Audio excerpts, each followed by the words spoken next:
Welcome to the Slop Farm. Enjoy the video. You begin inside Roblox Studio with Server Script Service open. Create a new script called Data Store Handler and require Data Store Service. You do this because saves must run server-side for security. Once done, instantiate a data store with a clear name, for example, player saves, and decide on your key pattern, use user, player, user ID to avoid collisions. Make sure to limit frequency and prepare for errors by planning to wrap calls with pcall. Doing that now, you create a load player data player that builds a key and uses pcall getAsync key. If nil, return a defaults table so the game remains stable.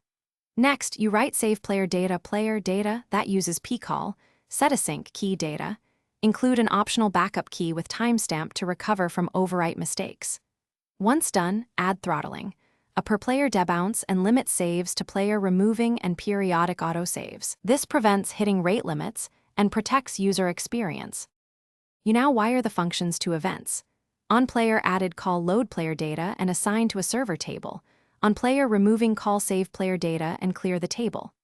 Make sure to add an autosave loop with a safe interval, for example every 60 seconds, and keep debounces to one save per 10 seconds per player.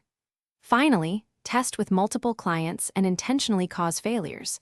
If saves fail, check pcall error messages, verify keys, and ensure you aren't exceeding data store rate limits.